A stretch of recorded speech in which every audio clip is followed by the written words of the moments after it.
Muitas pessoas estão envolvidas, elas conhecem teologia. Eu conheço pessoas que não conhecem nada de teologia, nenhuma das doutrinas essenciais. Isso é uma tragédia na vida delas. Mas há pessoas que conhecem teologia só para fazer mal ao Evangelho, só para pegar a graça e transformar ela em algo que faz o homem viver em pecado. Ele conhece um pouco só a ponto de poder fazer mal, e não edificar e fazer o bem, não é?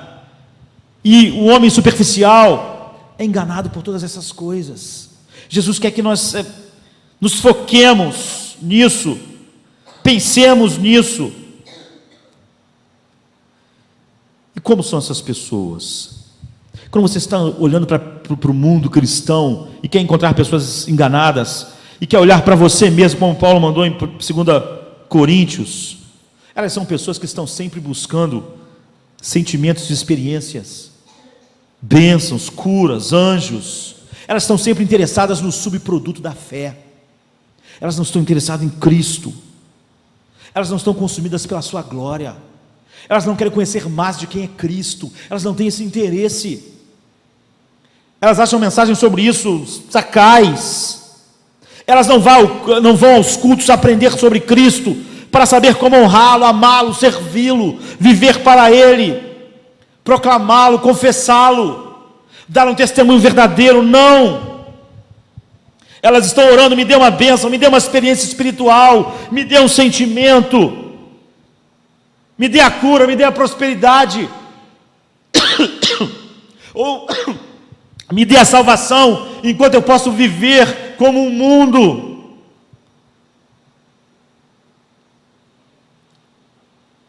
Elas querem tudo aquilo que flui e que Deus pode dar, mas elas não estão olhando para Cristo. Elas dizem que conhecem o Evangelho verdadeiro só para serem pessoas que vivem no pecado. Elas não estão dizendo a cada culto: me dê Cristo, se eu estou doente ou se eu sou saudável, eu quero Cristo. Eu quero Cristo se eu sou rico ou pobre. Eu quero Cristo se eu vou viver ou se eu vou morrer.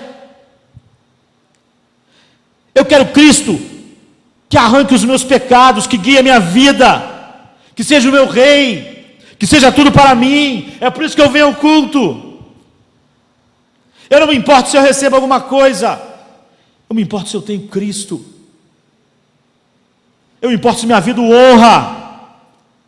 Não é isso que você ouve hoje em dia, nem nos púlpitos, nem nos bancos. É tudo igual. E é provável que, se você centrar a sua mensagem em Cristo, em sua glória, as multidões vão desaparecer, vão diluir rapidamente. O verdadeiro Evangelho não oferece ao pecador o que o pecador quer naturalmente. Pense em tudo que um pecador pode desejar. Não é isso que o Evangelho oferece a ele. Tudo que um homem pode querer sem o Espírito Santo não é o que o Evangelho está propondo. O homem sem o Espírito Santo pode querer um bom casamento, ser feliz, ter filhos, prosperar, ter saúde. Ninguém precisa do Espírito Santo para isso. Tudo que o pecador pode querer sem o Espírito Santo, querer naturalmente, não é o que o Evangelho oferece para ele. Por isso que as estratégias são ridículas, porque o resultado não é produto do trabalho do Espírito Santo. Todo evangelho que promete ao pecador o que ele já queria não é um verdadeiro evangelho, e essas pessoas estão sendo enganadas. Qual a atitude do mundo para Cristo? Eles odeiam, eles perseguem. O mundo nunca abraçou a verdade. Ele disse: os homens vão odiar vocês, porque antes de tudo eles odiaram a mim. Só os regenerados podem almejar o que Cristo tem para dar: santidade, vitória sobre o pecado, viver para a glória de Deus, fazer um homem esquecer de si mesmo para abraçar Cristo.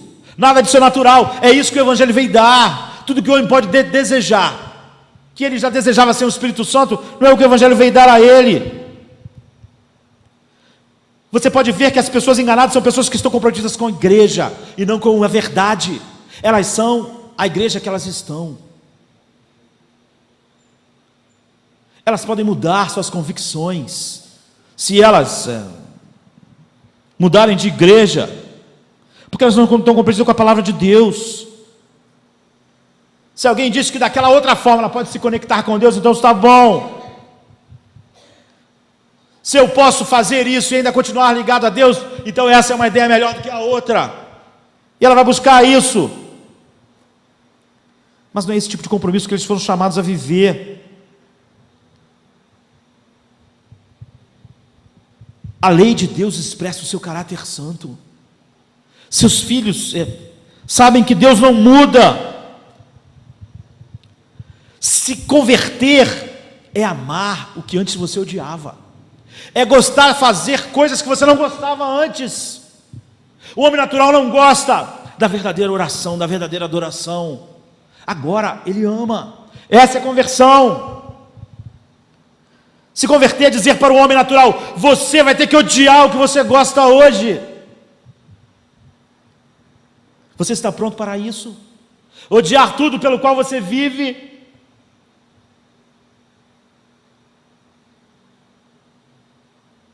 O homem precisa ser regenerado. Eu não tenho ilusões.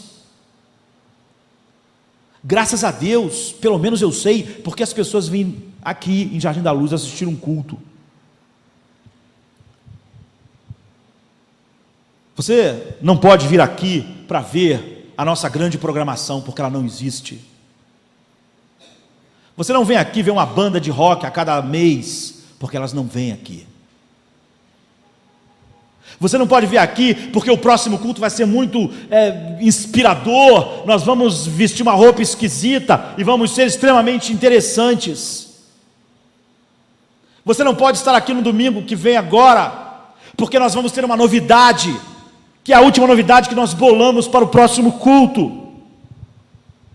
Você não pode vir aqui porque vai ver alguém vestido de palhaço, ou vai ter um malabarista, ou vai ter alguém contando uns testemunho mirabolante no próximo culto. Há uma única razão pela qual você pode vir aqui no domingo, dizer: dá-me a palavra de Deus, porque é a única coisa que vai ter no próximo culto.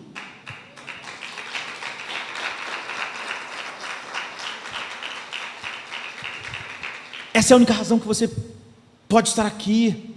Se você está buscando divertimento, esse não é o lugar adequado. Quem veio aqui buscando divertimento já deixou de vir. Só pode permanecer vindo quem quer ouvir a palavra de Deus. E quem pode dizer: me dê a palavra de Deus ou eu morro. Nós sabemos disso, porque nós estamos aqui.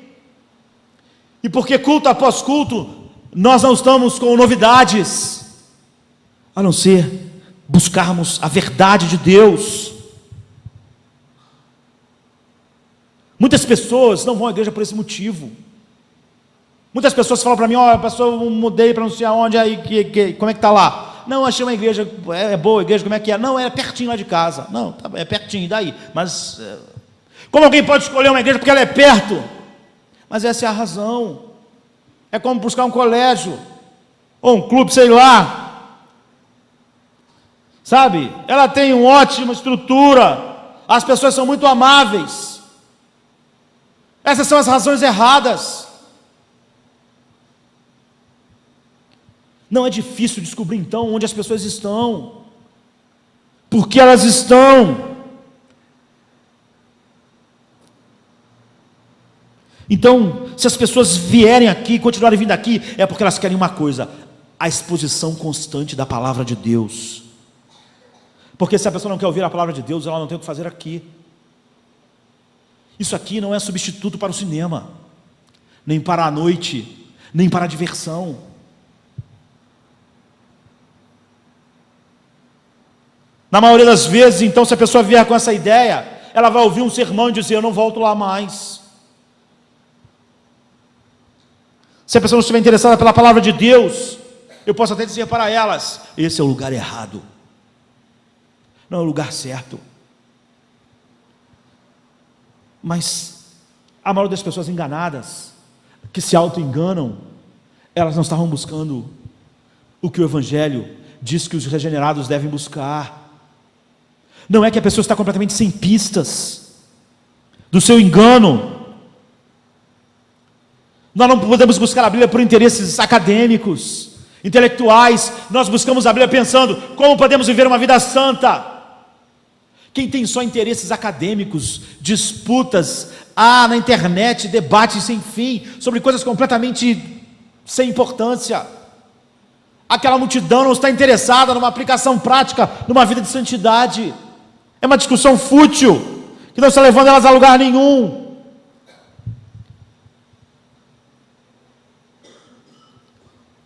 Então, o que nós buscamos, sabe? Quando buscamos a palavra de Deus, teologia, é porque nós estamos interessados em santidade. Estamos interessados numa adoração que honre mais a Deus.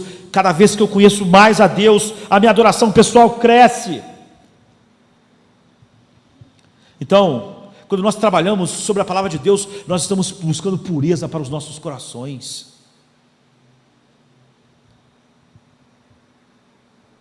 Para termos frutos que estejam de acordo com o Evangelho.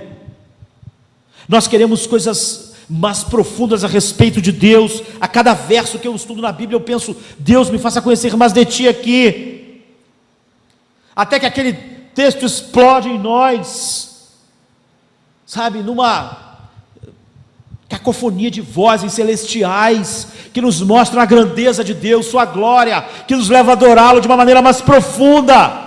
Abre novos horizontes de compreensão, enche a nossa vida de satisfação, de vivermos para Ele. Nós vamos na Escritura buscando crescer para a glória de Deus. Esse é o caminho pelo qual nós não podemos ser autoenganados. Nosso tempo acabou. Mas a maioria das vezes, tudo que as pessoas estão buscando são a si mesmas. É uma plataforma impulsionada pelas necessidades do seu ego. Então elas se congregam em torno da religiosidade. São obcecadas por um ou outro ponto da verdade, mas não sobre toda a verdade.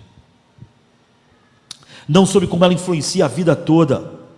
Elas nunca estão com corações realmente penitentes, entristecidos, pedindo que a glória de Deus brilhe sobre ele, para que ele manifeste Cristo ao mundo e a verdade de Deus. Eles estão sempre querendo se sentir bem. Eles encontram sempre uma igreja que quer que eles se sintam bem. E o final disso é a maior tragédia de um ser humano. É só no fim, só no último passo, ele descobrir: eu não te conheço. É sobre isso que Jesus falou, sabe? Sobre essa super graça que as pessoas inventaram, mais superabundante do que a graça, porque ela é uma graça indulgente, é uma graça que nega o quebrantamento, o arrependimento, a mudança de vida, a luta contra a carne, contra o mundo e contra Satanás. É só, você está no reino de Deus. Não, nós estamos aqui para tirar todo o seu peso.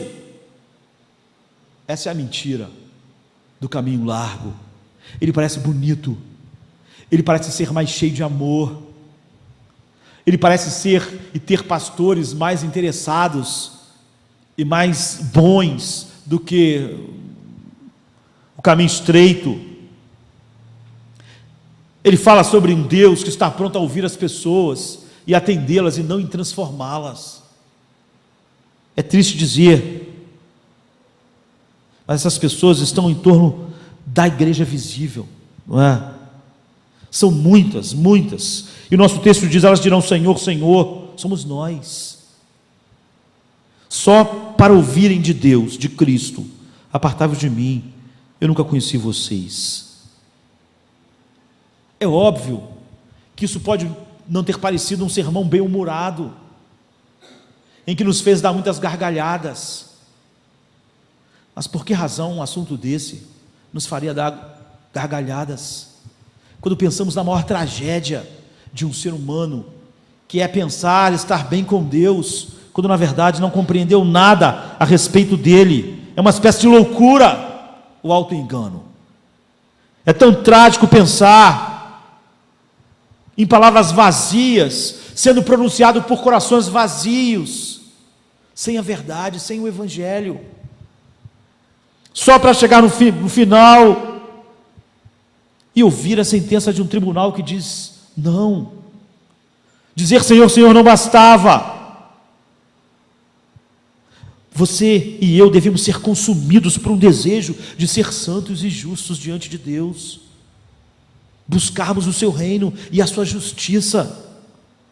Nós devemos ter um desejo de ser humildes e quebrantados pela sua palavra, porque Ele ama o coração quebrantado e contrito. Nós devemos estar desejosos de obedecê-lo de todas as formas, em todas as condições. Devemos estar dispostos a perder todas as coisas. Devemos ter um desejo de adorar a Deus mais profundamente, a ponto de cada dia querer que a sua palavra nos faça crescer numa visão de que Ele é. Eu e você devemos nunca nos cansar de obedecer, nunca. Eu obedeço desde que eu tenho 20 anos, e daí? Nunca ficar, achar que somos o suficiente conhecedores da palavra de Deus. Nós precisamos de todas as evidências de uma vida transformada. É o que ele está dizendo, é o que Paulo disse àquela igreja: examinai-vos.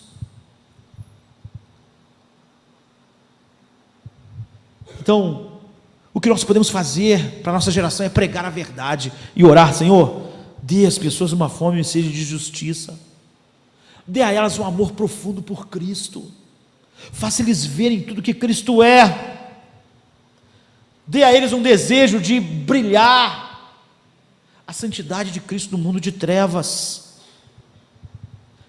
Nós pedimos a Deus que Ele faça o seu trabalho, pedimos ao Espírito Santo que, ao pregarmos a verdade e cultuarmos a Deus, o Espírito faça o seu trabalho. E queremos de fato que as pessoas sejam salvas, mesmo tendo que dizer para elas que a prioridade nossa não é que elas se sintam bem, mas que a tragédia é não ter andado pelo caminho estreito e apertado. A tragédia é ter se sentido bem a vida inteira, só para descobrir que tudo estava mal, quando mais nada pode ser feito. Então Jesus chamou aquele povo religioso, que achava que servia a Deus, e disse: nem todo o que diz Senhor, Senhor entrará no reino dos céus, mas apenas aquele que faz a vontade do meu Pai que está nos céus. Ele enfatizou isso tantas vezes, porque essa de todas as tragédias é a pior. Como eu disse, é trágico um homem mundano lá, ímpio, ir para o inferno. É trágico um hindu ir para o inferno. É trágico um budista ir para o inferno. É grave um islâmico ir para o inferno. É trágico o espírito ir para o inferno. É trágico qualquer ser humano ir para o inferno. Mas a maior tragédia são para aqueles que acham que não estão indo para lá, que estão caminhando confortavelmente, achando que estão indo para um lugar e estão indo para o outro. É para esses que Jesus diz: Senhor, Senhor. Nem todo aquele que diz Senhor, Senhor entrará no reino dos céus. Para uma geração de pessoas religiosas e que cultuavam a Deus dessa forma.